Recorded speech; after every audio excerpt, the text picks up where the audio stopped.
ini mau cerita terus. Tapi hati-hati Mbak Miss Yuni lagi live nih. Jangan menyebut nama siapapun termasuk namamu sendiri. Karena saya tidak ingin setelah viral kalian minta take down. Cerita tentang apa sayang? Ini tentang keluarga saya, Miss. Tentang apa? Tentang saya dan rumah tangga saya. Oke, silakan. Tapi ingat ya, kalau sudah viral saya nggak akan take down ya. Jangan menyebutkan, jangan menceritakan sesuatu yang menurutmu suatu saat akan menjadi aib dalam keluargamu. Baik, Miss. Baik. Kenapa, Mbak? Saya TKW di Hongkong, Miss, udah 10 tahun. Kemudian nggak dengar suaranya, Mbak? Ya.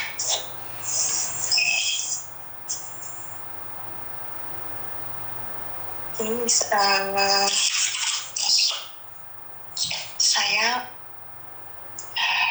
saya benar-benar nggak nyaman beberapa hari ini, begitu loh, Miss.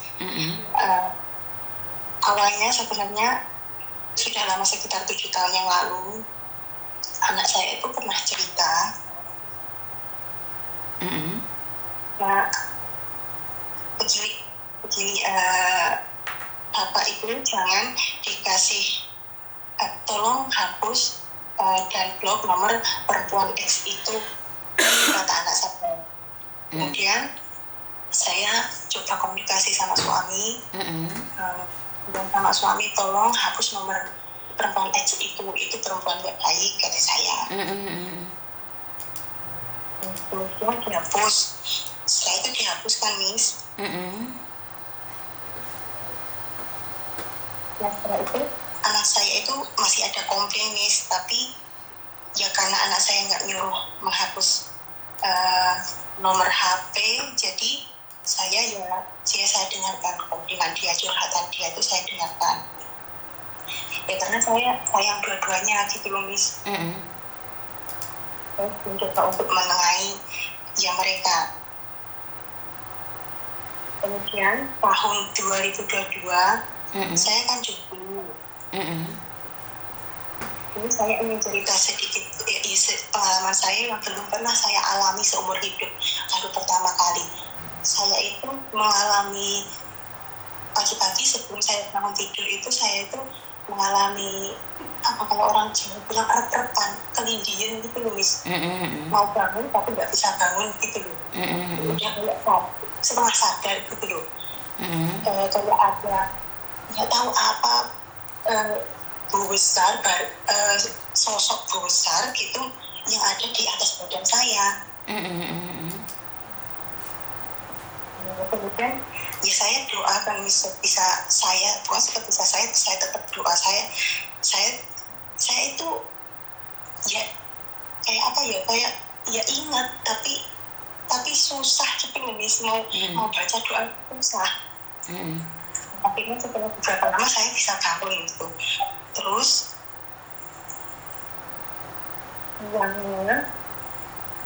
siangnya itu di hari yang sama juga, Miss, saya itu mimpi. Kalau ini mimpi, Miss, saya kan tiduran di lantai gitu, di keramik itu kan dingin tuh, Miss. Kalau di Jawa itu kan dingin. Terus di situ saya mimpi, dan mimpi itu sampai sekarang nggak terhapus di ingatan saya, Miss. Jelas banget saya didatangi perempuan berhijab dan dia ngomong ke saya, Mbak, ujungnya pean dengan karo wong wedok liya. Nah, kalau di bahasa Indonesia itu kayak ya jatuh cinta sama perempuan lain gitu, Miss. Nah, mimpi itu saya pendam, Miss, beberapa hari karena ya saya takut gitu, Miss. Takut benar-benar terjadi gitu loh. Tapi kemudian saya ceritakan ke anak dan suami saya. Nah, ke anak saya bilang, Dok, ibu mimpi seperti ini, tapi Pian jangan benci Bapak, anggap aja ini hanya bunga tidur, supaya kita hati-hati, saya bilang ke anak saya. Terus ke saya juga nanya, enggak kan, Mas, sampai enggak kayak yang di mimpi saya toh. Nah, dia jawab, enggak, ya enggak, pokoknya jawabnya. Terus saya balik Hongkong lagi, Miss. Kemudian tahun 2024 itu baru tahun 2023 misalnya yang pulang. Mbak, suaranya sampean kayak nggak balance gitu Mbak, kadang kecil kayak yang besar gitu. Maaf Miss, yang tadi itu tahun 2023. Maaf, tahun 2022. Nah, di tahun 2023 saya pulang lagi Miss, bulan 7 awal. Nah, waktu itu saya ada Suaramu hilang-hilang loh Mbak. Kamu pakai handfree ya? Enggak Miss, maaf. Kurang keras, soalnya kadang banter kadang ngalor. Oke, maaf Miss, maaf. Nah, kemudian di tahun 2023 saya cuti lagi Miss. Nah, setelah itu 2 hari sebelum saya balik Hongkong, anak saya itu nangis Miss, meluk saya. Ya saya pikir kan wajar, anak masih kangen sama saya gitu ya. Anak sayang sama ibunya.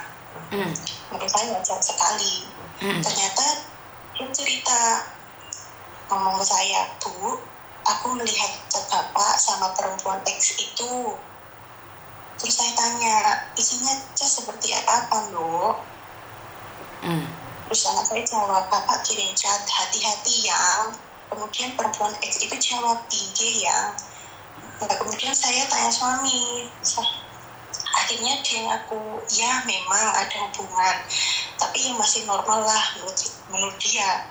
Tapi menurut saya yang nggak normal lah Miss. Yang namanya udah punya istri, panggilnya, ya saya terbiasa panggil Mas sih Miss. Saya nggak terbiasa panggil yang, jadi Mas itu kan punya filosofi yang hubungannya kayak gimana ya, dari awal kenal terus udah bertahun-tahun nikah pakai kata emas itu menurut saya itu berarti sekali gitu loh Miss. Untuk mengganti dengan kata lain itu susah gitu loh. Nah, kemudian saya balik Hongkong lagi, tapi hati saya saat itu benar-benar gak nyaman Miss.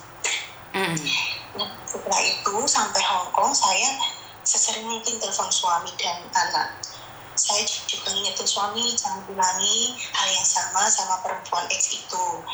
Yang saya pikirkan itu kan banyak nih, selain pekerjaan di sini, ya orang tua juga saya pikirkan, orang tua yang ada di rumah gitu. Saya itu pernah sampai ngomong ya ke suami, bersedia untuk dimadu, karena saya juga kasihan juga sama suami gitu loh, kan saya nggak ada. Pasti kebutuhan suami saya itu yang itu pasti tidak bisa saya penuhi gitu loh. Ya. Tapi dengan syarat saya mau dimadu, yang penting perempuan itu harus lebih baik segalanya dari saya. Soalnya saya nggak mau suami saya hidupnya susah gitu loh. Suami dan anak saya hidupnya susah, saya nggak mau gitu. Kalau menikah dengan orang yang di bawah saya, jadi kan kasihan dia juga, nambah beban dia gitu loh maksud saya.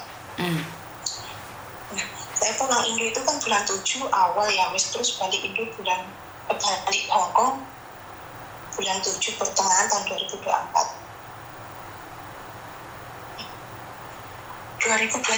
maaf ya Allah, maaf. Kemudian di bulan 12 Miss, di bulan 12 tanggal 25 Desember tahun 2023 anak saya menemukan resip transferan uang Miss dari suami saya ke perempuan itu. Ya Allah Miss, rasanya nano Miss saat itu ya Allah. Nah di situ saya marah banget nangis ke suami, ya kita ada pertengkaran. Terus saya bilang sama suami, jangan ulangi Mas. Kemudian ya udah saya minta jangan ulangi. Nah, kemudian yang bikin saya sekarang ini udah nyaman sekali beberapa hari ini, di awal bulan ini anak saya menemukan video suami saya dan perempuan X itu yang sedang VCS Anis. Itu. Nah, sekarang yang saya ingin tanyakan nih Miss ya, saya ini kan seorang istri yang sah ya Miss. Dan suami saya juga bilang dia nggak mau kita berpisah gitu, masih sayang katanya sama saya. Saya tanya juga apa benar sampean tuh kayak gini. Katanya iya benar, katanya cuman main itu aja. Terus setelah saya kan ada kirim ini Miss, saya ada Miss kirim chat WhatsApp ke Miss. Itu adalah obrolan saya dengan anak perempuan X itu. Di situ dia membongkar bahwa ibunya memang ada hubungan dengan suami saya, Miss. Bahkan transferan uang di bulan Desember di tahun lalu itu bukan yang pertama, itu adalah yang ketiga kalinya. Yang pertama ada lagi dia kirim, yang pertama itu katanya buat modal usaha warung dia. Kemudian yang kedua buat beli apa gitu di minimarket, saya nggak tahu buat apa. Terus yang ketiga ini dia ngakunya itu buat beli beras buat cucunya gitu loh. Nah, yang ingin saya tanyakan nih, menurut Miss, kalau saya ingin melaporkan dia dengan pasal menggunakan undang-undang ITE dan undang-undang pornografi, apakah bisa, Miss? Bisa, kamu harus pakai pengacara.